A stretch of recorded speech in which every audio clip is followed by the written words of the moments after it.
Kufur itu adalah keji. Kemaksiatan itu adalah kekejian. Dosa itu adalah kekejian. Allah tidak memerintahkan kekufuran, Allah tidak memerintahkan kemunafikan.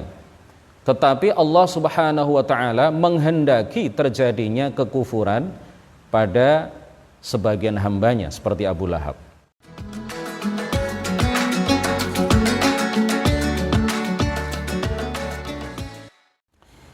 Bismillah, alhamdulillah, wassalatu wassalamu ala sayyidi Muhammadir Rasulillah wa ala alihi wa sahbihi wa mawalah wa la hawla wa la quwwata illa billah. Para peserta kajian kitab Matan Jauharat Tauhid yang mudah-mudahan semuanya dirahmati oleh Allah Subhanahu wa taala. Ini adalah pertemuan ke-18, kita telah sampai pada bait nazam ke-27. Minggu yang lalu, Selasa yang lalu kita telah membahas bait nazam ke-27. Malam ini insyaallah akan kita lanjutkan pembahasan bait nazam yang sama dengan yang kita kaji pada Selasa yang lalu.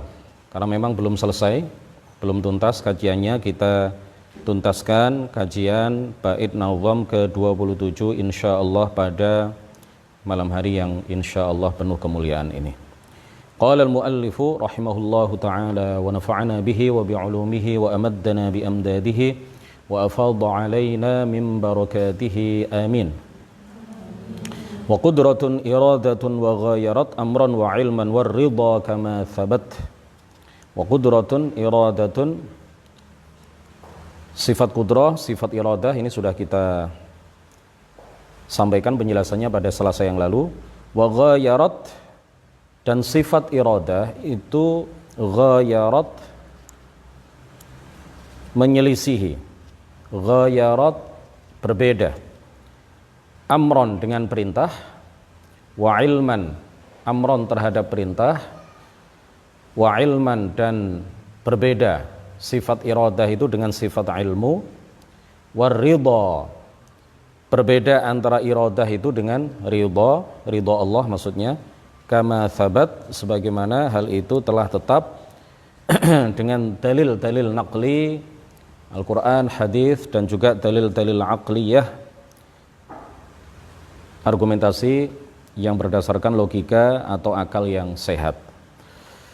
Baik, qudrah iradah telah kita sampaikan penjelasannya. Malam ini insyaallah kita akan menjelaskan apa yang dimaksud dengan perkataan muallif bahwa sifat iradah Allah itu ghayarat berbeda, menyelisihi, berbeda dengan amron, berbeda dengan perintah. Tetapi sebelumnya saya ingin menegaskan beberapa hal terkait dengan sifat qudrah iradah dan juga terkait dengan kesepakatan para ulama bahwa Allah adalah pencipta segala sesuatu. Biasanya ketika para ulama membahas tentang sifat qudrah, sifat iradah, para ulama kemudian memberikan penegasan bahwa Allah adalah pencipta segala sesuatu. Tidak ada satupun yang tidak diciptakan oleh Allah Subhanahu wa ta'ala. Tidak ada sesuatu yang muncul ke dalam keberadaan, sesuatu yang awalnya tidak ada, kemudian menjadi ada, itu yang bukan ciptaan Allah Subhanahu wa ta'ala. Kemudian juga para ulama memberikan penegasan bahwa segala yang muncul dalam keberadaan, artinya yang awalnya tidak ada, kemudian menjadi ada, itu semuanya dikehendaki oleh Allah Subhanahu wa ta'ala. Jadi Allah adalah pencipta segala sesuatu. Apapun yang terjadi di alam ini adalah terjadi dengan kekuasaan Allah, terjadi dengan kehendak Allah, terjadi dengan penciptaan Allah Subhanahu wa ta'ala, dan terjadi dengan ilmu atau pengetahuan Allah Subhanahu wa ta'ala. Baik benda maupun sifat benda adalah ciptaan Allah. Baik jisim maupun sifat jisim, baik benda maupun perbuatan benda, baik hamba maupun perbuatan hamba, baik makhluk maupun perbuatan makhluk, baik manusia maupun perbuatan manusia, itu semuanya adalah ciptaan Allah Subhanahu wa ta'ala.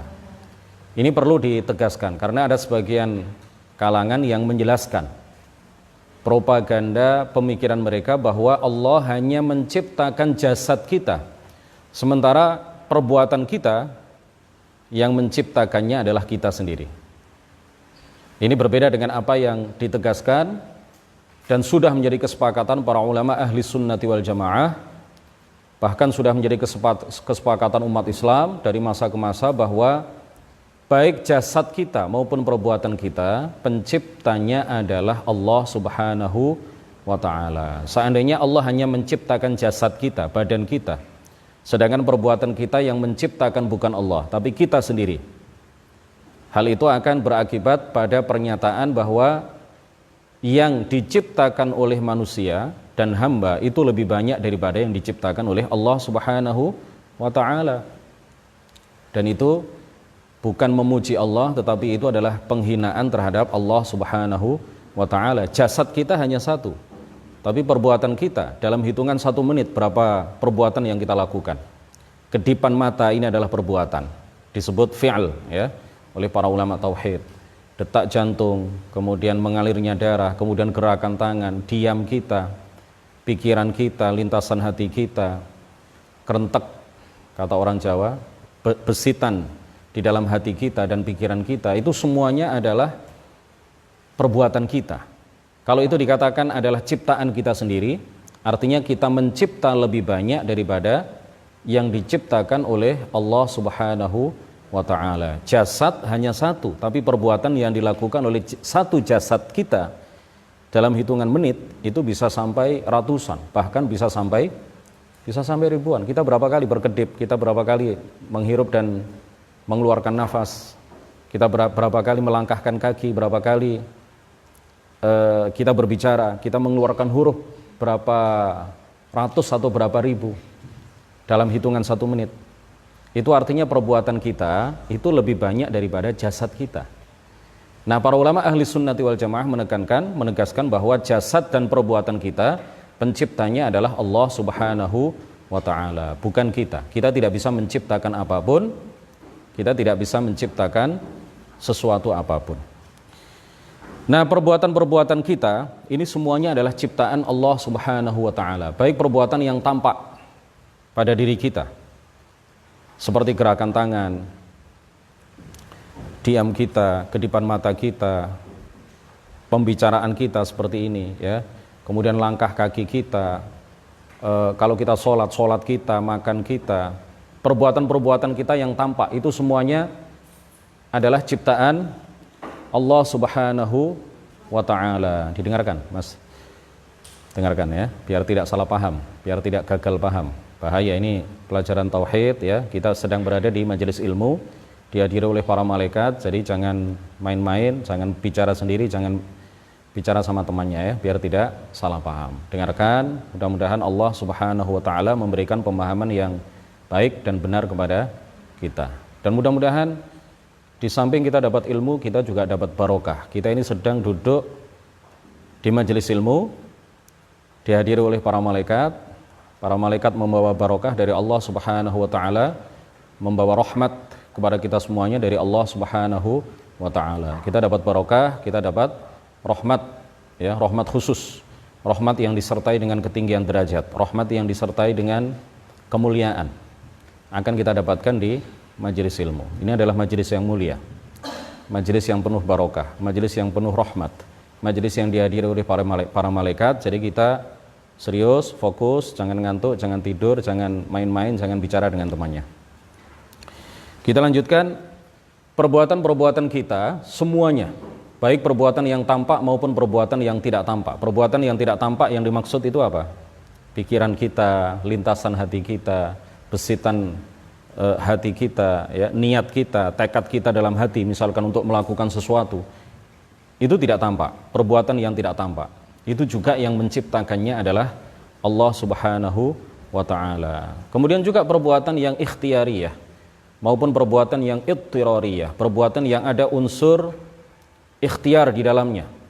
Seperti kalau kita melangkahkan kaki, itu ada unsur ikhtiar, ada unsur usaha, ada unsur kehendak, kesengajaan di dalamnya. Kita sholat, itu juga perbuatan yang ikhtiariyah.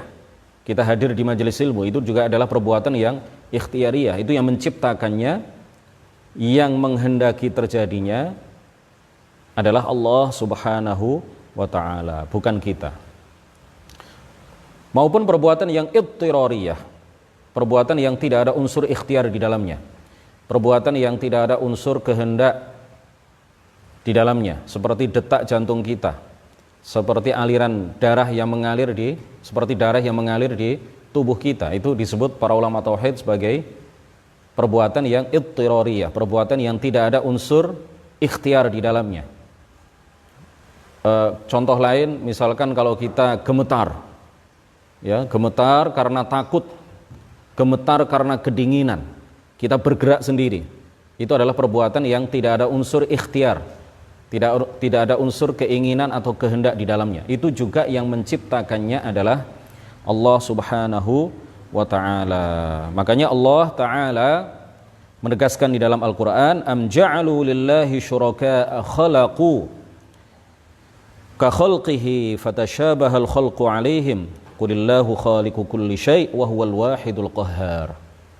Am ja'alu, apakah mereka orang-orang kafir menjadikan bagi Allah itu sekutu-sekutu yang menciptakan sesuatu sebagaimana Allah menciptakan.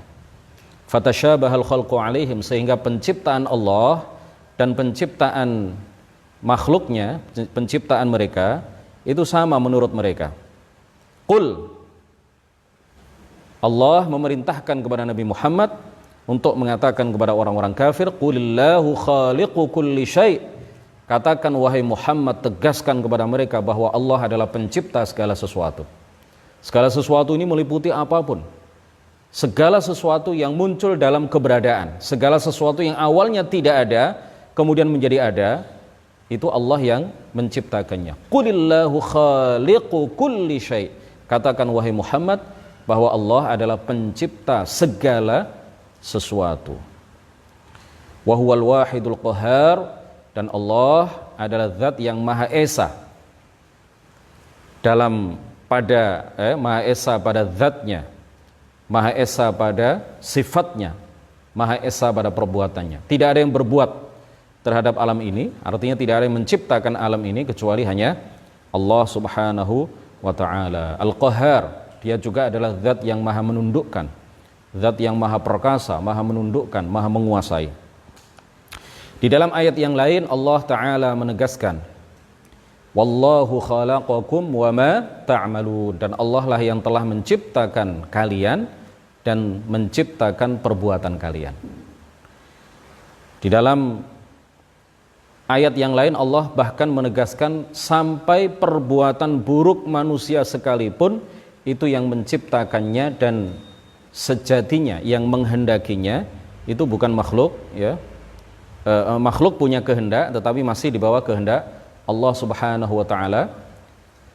Jadi sampai pada perbuatan buruk sekalipun itu bukan makhluk yang menciptakannya, tetapi Allah yang menciptakannya.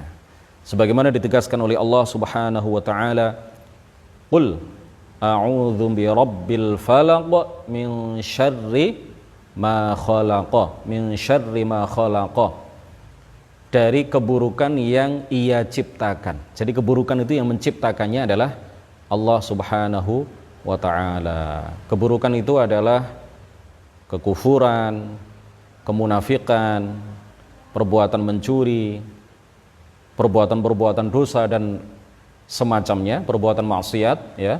Itu yang menciptakannya adalah Allah Subhanahu wa ta'ala.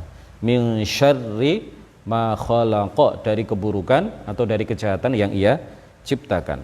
Kita biasa dalam doa kunut berdoa, waqini syarra ma qadaita, jagalah aku ya Allah dari keburukan yang telah Engkau tentukan dan ciptakan, yang telah Engkau takdirkan, yang telah Engkau qadhakan, yang telah Engkau ciptakan.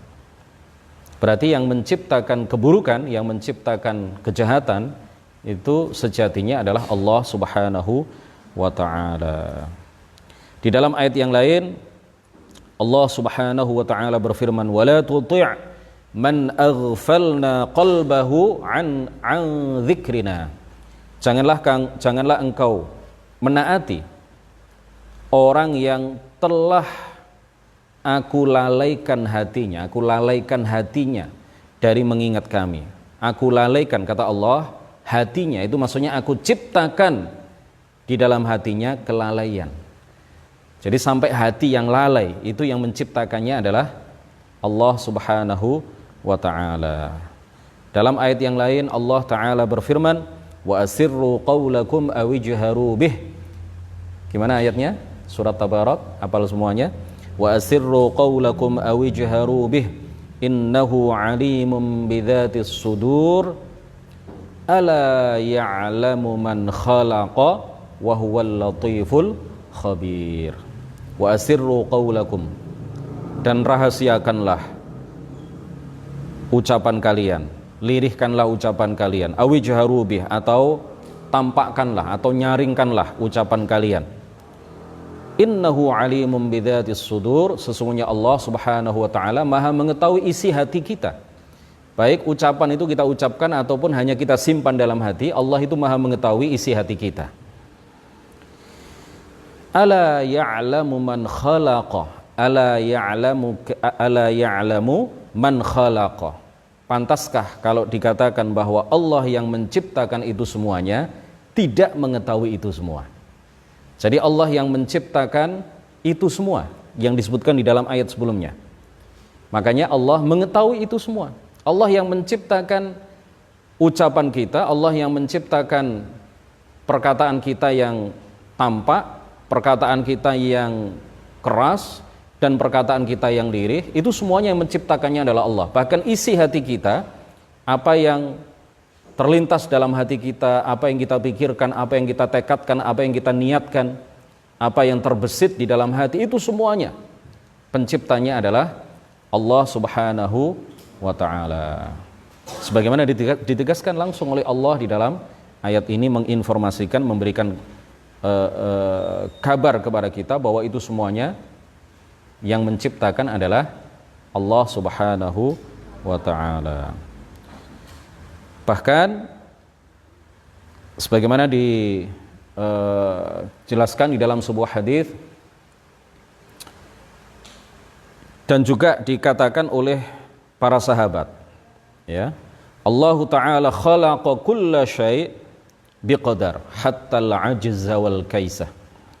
Sesungguhnya Allah Subhanahu wa ta'ala adalah zat yang menciptakan segala sesuatu biqadar, dengan ukuran masing-masing, dengan kadar masing-masing. Hatta al-ajza wal kaisah, sampai al-ajz wal kais. Al-ajz itu kelemahan berpikir yang dimaksud di sini. Al-kais itu artinya kecerdasan. Sampai kecerdasan seseorang itu penciptanya adalah Allah, sampai ke lawannya cerdas itu apa? Sampai kelemahan berpikir seseorang, ketika seseorang tidak cerdas, itu ketidakcerdasannya itu juga penciptanya, hakikatnya yang menciptakannya adalah Allah Subhanahu wa ta'ala.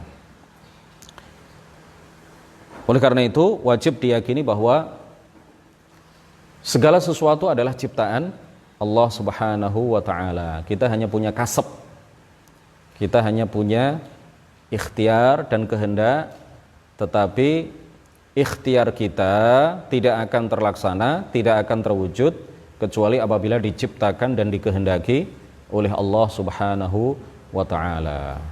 Usaha kita tidak akan terwujud, kehendak kita tidak akan terlaksana, terrealisir kecuali apabila dikehendaki dan diciptakan oleh Allah Subhanahu wa ta'ala. Inilah aqidah ahli sunnati wal jamaah. Inilah aqidah yang telah disepakati oleh para ulama ahli sunnati wal jamaah. Kemudian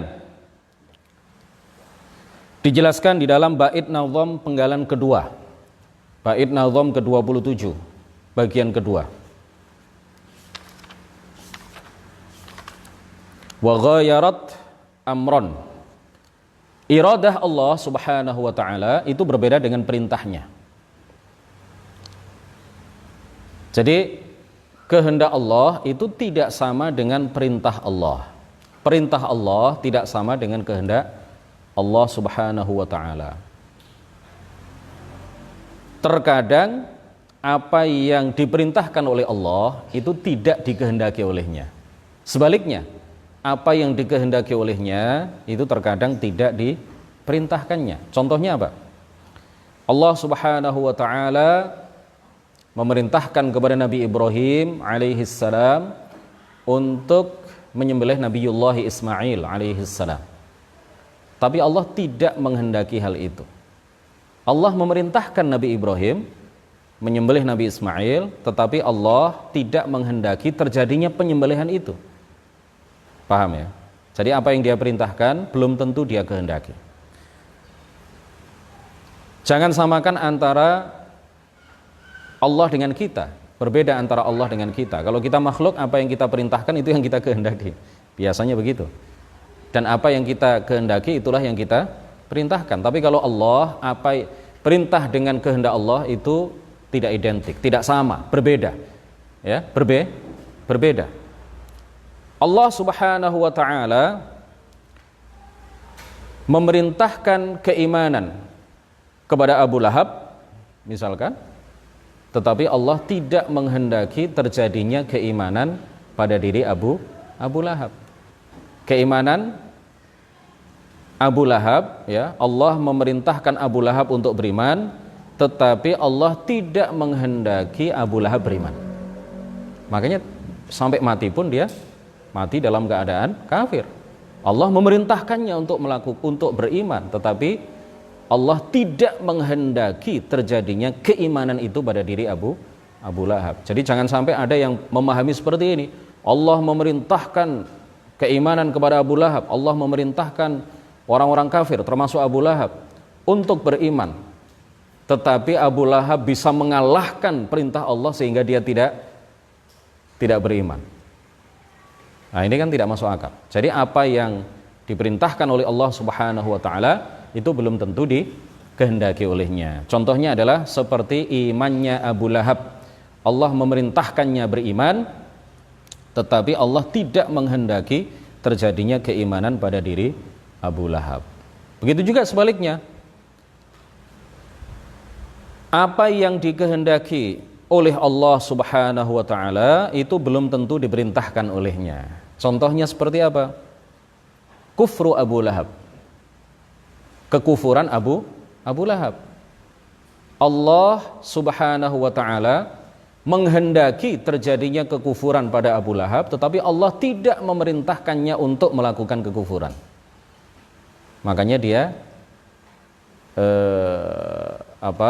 Allah memerintahkan yang baik, karena Allah taala menegaskan innallaha la ya'muru bil fahsya. Allah Subhanahu wa taala tidak memerintahkan kepada kekejian. Kufur itu adalah keji. Kemaksiatan itu adalah kekejian. Dosa itu adalah kekejian. Allah tidak memerintahkan kekufuran, Allah tidak memerintahkan kemunafikan. Tetapi Allah Subhanahu wa taala menghendaki terjadinya kekufuran pada sebagian hambanya seperti Abu Lahab. Mana dalilnya kalau segala sesuatu yang terjadi itu dikehendaki oleh Allah Subhanahu wa taala? Sudah kita sebutkan pada pertemuan sebelumnya. Tapi setelah saya putar rekamannya, ternyata belum saya artikan, ya. Saya kira semuanya sudah paham gitu aja. Saya menyebutkan beberapa dalil, di antaranya adalah ayat Al-Qur'an, dalil yang menunjukkan bahwa segala apa yang terjadi ini adalah kehendak Allah Subhanahu wa taala, termasuk kekufuran, termasuk kemaksiatan, termasuk perbuatan dosa. Ini ditegaskan oleh Allah Subhanahu wa taala di dalam ayat Al-Qur'an, di antaranya faman yuridillahu ayyahdiyahu yashrah sadrahu lil Islam.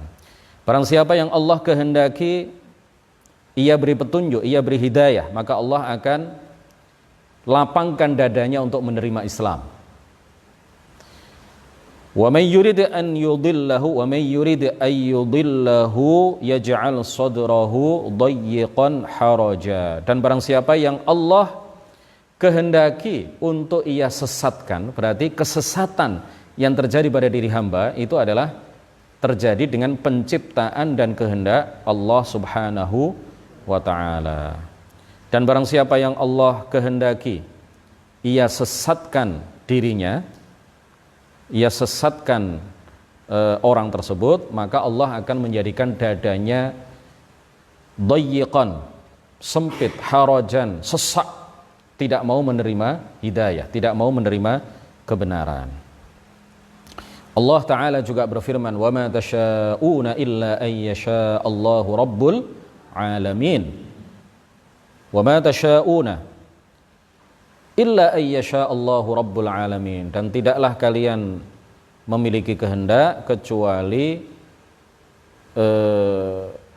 wa ma tasyauna, dan sejatinya kalian tidak memiliki kehendak, ya, atau kalian punya kehendak tetapi masih di bawah kehendak Allah Subhanahu wa ta'ala. Kita ini punya kehendak, ya, kita punya kehendak. Ada kehendak pada diri kita.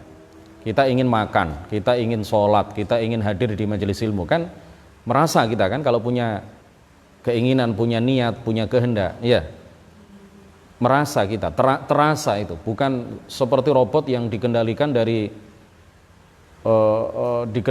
ya, dari suatu tempat misalkan, kemudian kita tidak punya kehendak sama sekali. Kita punya kehendak, tetapi kehendak kita masih di bawah kehendak Allah Subhanahu wa ta'ala. Jadi kesesatan, kekufuran, ini semuanya adalah ciptaan dan kehendak Allah Subhanahu wa ta'ala.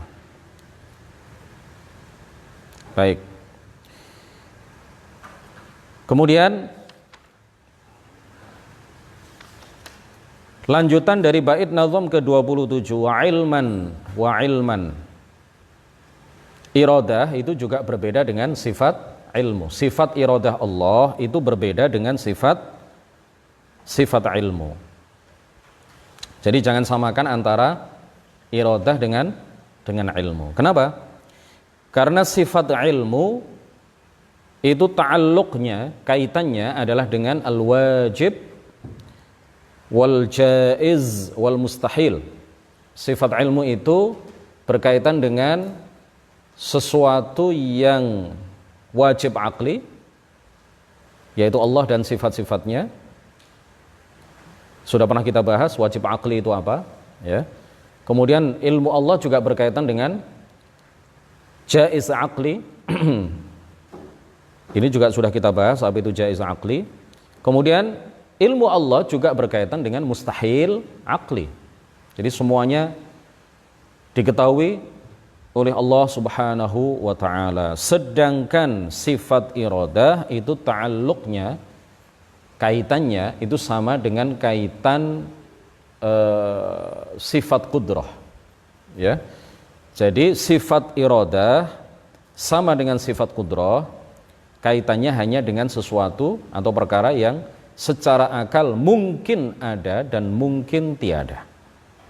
Tidak berkaitan dengan perkara yang tidak mungkin ada secara akal, mustahil akli. Tidak berkaitan dengan sesuatu yang pasti ada, tidak mungkin tidak ada secara akal, yaitu Allah dan sifat-sifatnya.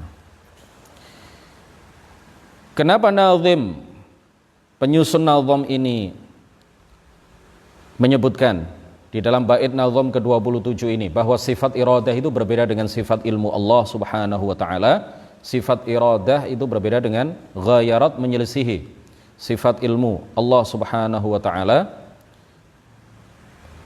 tidak identik. Kenapa dijelaskan seperti ini? Kenapa ditegaskan oleh pengarang nazam ini mengenai permasalahan ini? Tujuannya adalah untuk membantah kaum Mu'tazilah. Tujuannya adalah untuk membantah kaum Mu'tazilah yang menyatakan bahwa iradah Allah terhadap perbuatannya itu sejatinya, kata mereka, bukanlah iradah hakikiyah, bukanlah kehendak yang hakiki, bukanlah kehendak yang sejati, tetapi innama hiya ilmuhu. Jadi Dikatakan oleh Mu'tazilah, kehendak Allah terhadap sesuatu itu artinya Allah mengetahui sesuatu itu, bukan betul-betul menghendakinya. Bukan betul-betul menghendakinya. Inilah yang dikatakan oleh Al-Ka'bi, kemudian juga Mu'tazilah, kaum Mu'tazilah yang ada di Baghdad.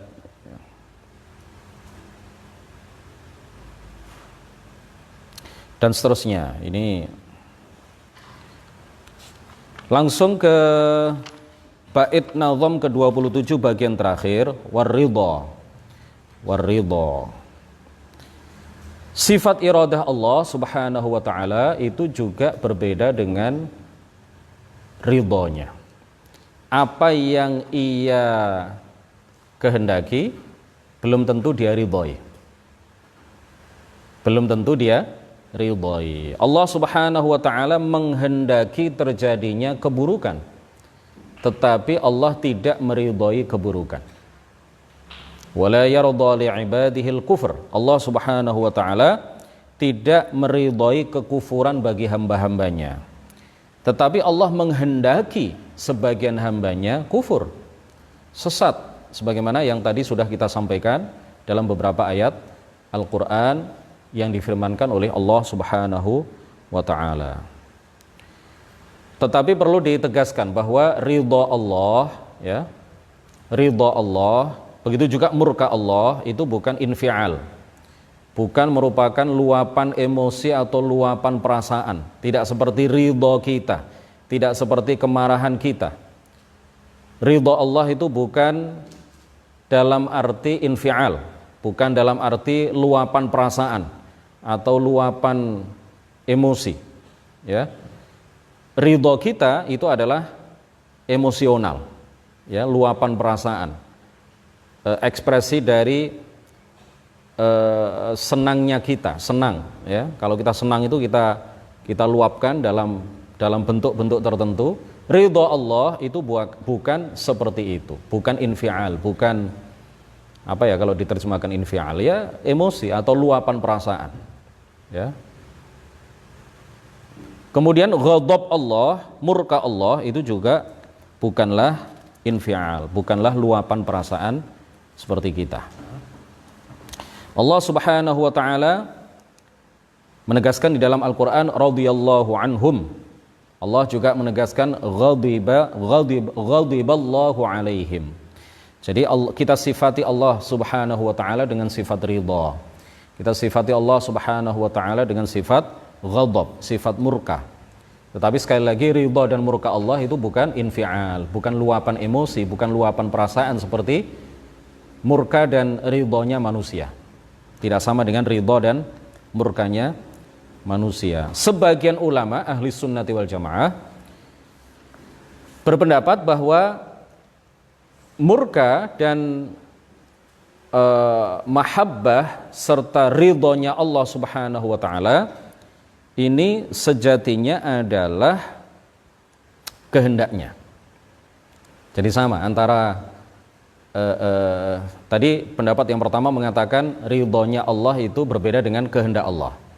Apa yang dikehendaki Allah belum tentu diridhoi oleh Allah Subhanahu wa taala. Tetapi sebagian ulama ahli sunnati wal jamaah berpendapat bahwa ridha dan murkanya